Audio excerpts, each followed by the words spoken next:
સુરેન્દ્રનગર શહેરમાં અને જિલ્લામાં મારામારી, હુમલો અને હત્યાના બનાવોની સંખ્યામાં નોંધપાત્ર વધારો થવા પામ્યો છે।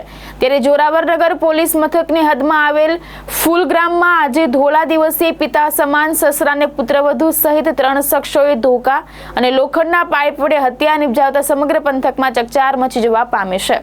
મૃતક રમેશભાઈ નાનુભાઈ ગાબુના નાના દીકરા અશોકભાઈની પત્ની ચક્કુબેન અને ગામના સોહિલ રમેશભાઈ જીડિયા સાથે આડા સંબંધ હોય અને તે સંબંધ ન રાખવા માટે સસરા રમેશભાઈ નાનુભાઈ ગાબુ અને જેઠ મહેશભાઈ રમેશભાઈ ગાબુએ આ બંનેને અવારનવાર સમજાવેલ, પણ આ લોકો આ બાબતે સમજતા ના હોય ત્યારે રમેશભાઈ ગાબુએ સોહિલ જીડિયા અને પુત્રવધુ ચક્કુબેનને થપ્પડો આપતા આ વાતનું મનદુખ રાખી સોહિલ રમેશભાઈ જીડિયા અને ચક્કુબેન અશોકભાઈ ગાબુએ ઉગ્ર બોલાચાલી કરી સોહિલ જીડિયાએ હાથમાં રાખેલ લોખંડનો પાઇપ અને તેની સાથે તેનો દાદાનો દીકરો સુરેશભાઈ લખમણભાઈ જીડિયા તેના હાથમાં લાકડાનો ધોકો તેમજ પુત્રવધુ ચક્કુબેન ગાબુના હાથમાં લાકડાનો ધોકો રાખી આ ત્રણેય લોકોએ રમેશભાઈ ગાબુએ કીધું કે તું અમારા સંબંધમાં વચ્ચે કેમ આવે છે। તેમાં ત્રણેય આડે ધડ મારવા લાગેલ અને સોહિલ જીડિયાએ લોખંડનો પાઇપ માથામાં મારેલ તેમજ સુરેશ જીડિયા અને ચક્કુબેને લાકડાના ધોકા આડે ધડ મારી માથાના ભાગે અને શરીરના ભાગે ગંભીર ઇજાઓ પહોંચાડી મોતને ઘાટ ઉતારી હત્યા નિપજાવી હતી। આ ત્રણેય વિરુદ્ધ કાયદેસરની કાર્યવાહી કરવા જોરાવરનગર પોલીસ મથકે મહેશભાઈ રમેશભાઈ ગાબુએ ફરિયાદ નોંધાવી છે। અત્રે ઉલ્લેખનીય છે કે અશોકભાઈ રમેશભાઈ ગાબુના 5 વર્ષ પહેલા નળિયા ગામની ચક્કુબેન સાથે લગ્ન થયા હતા અને ચક્કુબેનના લગ્ન અગાઉ પહેલા બાળા ગામે અને બીજા લગ્ન ખાંડિયા ગામે થયા હતા। તેનો દીકરો હાલ ચક્કુબેન સાથે છે। આ ચક્કુબેન સાથે અશોકભાઈ ગાબુએ પ્રેમ લગ્ન કર્યા છે। તેને એક નાની દીકરી પણ છે। તેમજ મૃતક રમેશભાઈ નાનુભાઈ ગાબુના મૃતદેહને પોસ્ટમોર્ટમ અર્થે સુરેન્દ્રનગર સરકારી મહાત્મા ગાંધી હોસ્પિટલ ખાતે ખસેડવામાં આવ્યો હતો અને હોસ્પિટલના ફરજ પરના ડોક્ટરને શંકાસ્પદ મોત જણાતા રાજકોટ FSL રિપોર્ટ અર્થે અને આ આધેડની હત્યા મામલે જોરાવરનગર પોલીસ વધુ તપાસ ચલાવી રહી છે।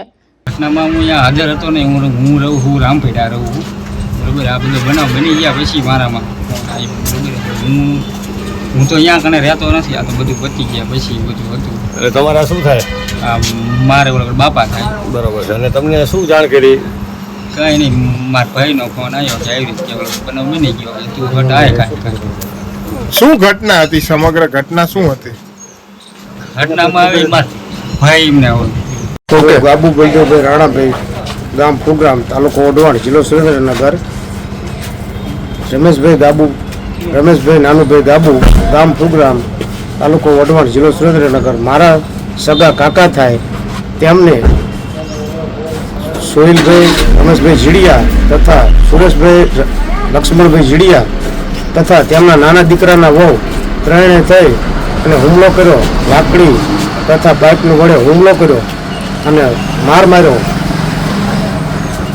તેથી તે મૃત્યુ પામેલ છે। કારણ શું હતું હુમલો કરવાનો? ઘરની ઝીણી મોટી નાની બાબતથી હુમલો કર્યો। તે લોકોએ લાકડી અને પાઇપ વડે માર માર્યો। કેટલા સમયથી આ બધો રાજદ્વેષ ચાલતો હતો?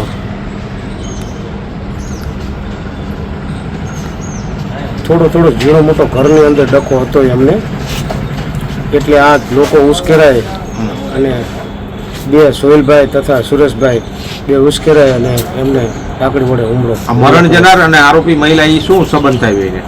આરોપી મહિલા છે તે એમના નાના દીકરાના વહુ થાય। आज जोरावरनगर पुलिस स्टेशन विस्तार में फूलग्राम गांव के अंदर एक मर्डर का बनाव बना है। यह बनाव लगभग सुबह के 9 बजे बना है और बनाव में जो भोग बननार हैं जिनकी मृत्यु हो गई है उनका नाम है रमेश भाई नानूभाई गाबू, जिनकी उम्र वर्ष 58 ईयर्स है।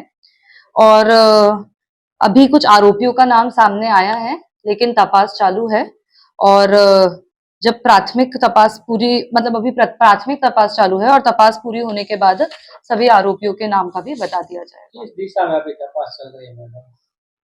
अभी ये मर्डर का क्या कारण है एग्जैक्टली और इसमें कौन कौन साथ में थे और क्यों ये बनाव बना, इस बारे में अभी तपास चल रही है। महेश तेरिया, दृष्टिकोण न्यूज, सुरेंद्रनगर।